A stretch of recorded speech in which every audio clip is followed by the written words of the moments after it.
بفضلكم بفضل الله. اللهم يا ألف صل وسلم على الباشي صلى الله عليه ونكتتي وشكلتي صلاة تؤلف لنا بهيا وهيد يعاد قلوب وتفتح لنا أبوابا مكلقة بسر الألف وباي ونكتته وشكلتي يا ذا الجلال والإكرام. آمين.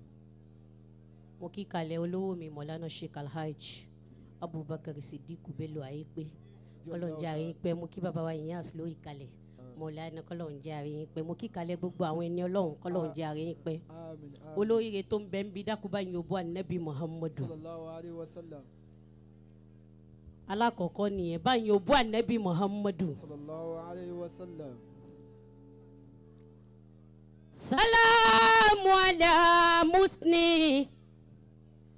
lasirari baligi وملكاز الله إلهي سوابقي فوادرات بيد وأول أمدي النبي ومدين تكيكي وأول دمجي وأول توئيدي وأول قدمي وأول منزولي إلى الهيك بلغي فسبحان ربي قدس عبد سيره النبي بنور نفل أنوار من كل بزغي محمد عبد الله طاعة أيبه بأبي إلهي كالك مزدن بواسقي شوني كفاني افتقار أن شغفتم بأبي سكرتم أمي ودادي كسابقي كفاني بأنطوى وأدربه وصدنا علي غدية كل سايقي على عبد ذاتي النبي محمد رسول الله أوبا يوبو النبي محمد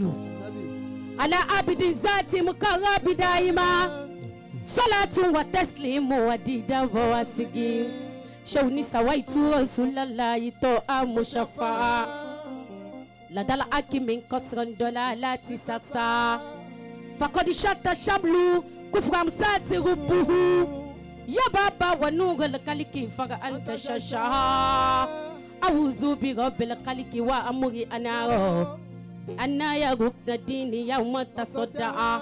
وأسأل يا قيوم يا أي ربنا بأن تزور الدين قويما موسعا بجاي رسول الله أحمد مصطفى أبو القاسم عادي صلاة متيها عليه صلاة الله ثم سلامه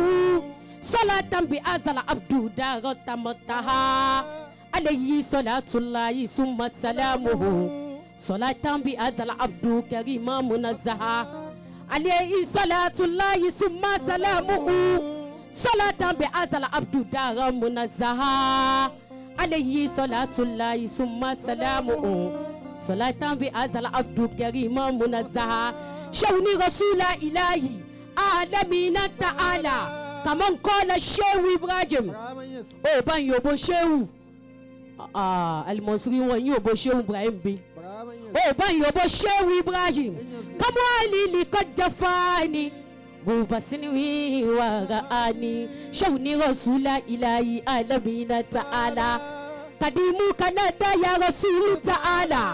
kadimu kanada ya rasulu falawuran fakiran ila gairi ilahi ta'ala kadimu sawabal babi wa mu'amilu إيابا كريما وهو كير أطولا تصدق إنتي كير العمد إنني ورجي من العادي بادي منالا شوني كريم سجايا وسقى جودي من ترى لطيفي كريم قد أجد مقالا فأبو آلم كداري كفيك المصطفى إلى البغايا أطولا يقف زوالا ففي كل أي قد كبات بنيمتي وإني كساس قد يروم نوالا ويا ربي فاسلكي بسيرة محمد ويا ربي فانزوني الله كل مبركي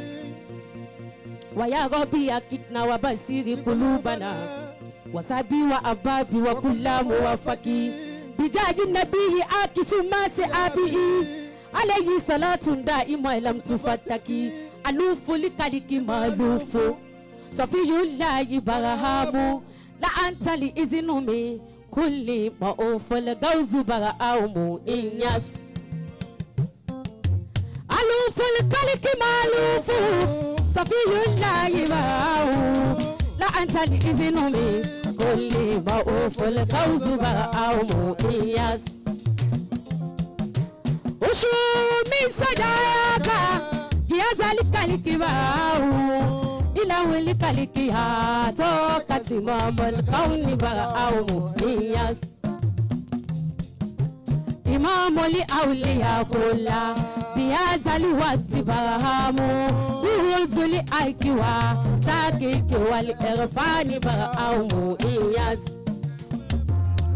على لقد أوتيتكم فيكون نفضل الله برهامو لقد أوتيتكم فيكون نفضل الله برهامو أبيب الأكبا وأبو بلوجو كل برهامو إياس شيء برهامو غوز زماني فريد زماني سانزوكو ممدونا مرشدنا لله àìṣehu ìbọ̀ra ìbà àwòdà olórí wa.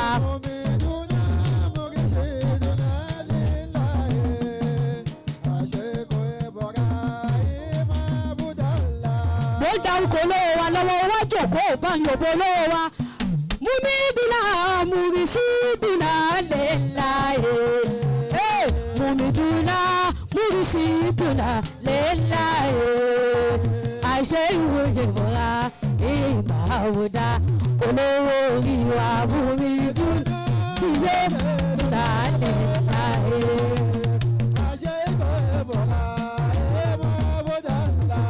ṣẹ́rù fa iná lìkúlì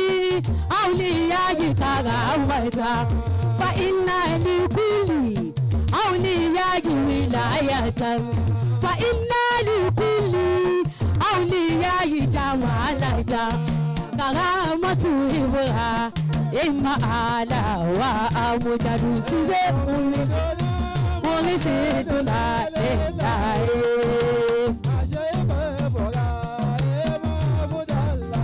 Sonzeru barahamu kulukulo wasiri sere ya se para Ibrahim al-Mubil Oda Ibrahim al-Siru Zati Ọmọ yẹ pé ìmáàmù àwùyá kúlà bí yazal wakiti bara awa ya se bara habo kolo kolo kolo wogitiwa shayu badiu sinidi mahmudu sifatu zati bara awa ya se bara habo kolo kolo Ibrahim Tuwayaya Mustafa Sayyidi Annabi Muhammadu Annabi Muhammadu Allah ya nura nugu ya nura nugu Uda Abibullahi ya Allah Astaghfirullahi Shawfati Abibullahi Ya sira sirufu Ya sira sirufu Uda Abibullahi Cisse ló ní sọ bẹ́ẹ̀ ó ní sọ pé Assalamu alayka barahamo Assalamu alayka barahamo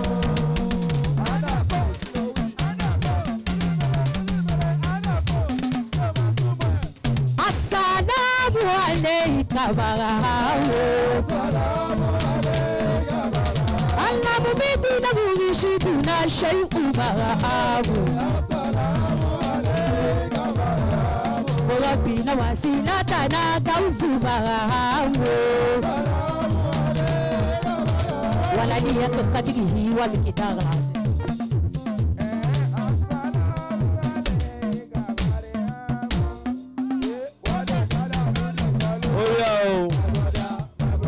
Ó ti tó ìyọ̀bọ̀dé abá o ẹ̀yọ̀ ń bọ́ ànábì bá ń pè ìyá sí dáadáa kó mi lẹ̀ Sheikh Ibrahim sọ pé ìyá so Sayyida Habiba ọlọ́run di ariwo pẹ́ a lọ síbi kí.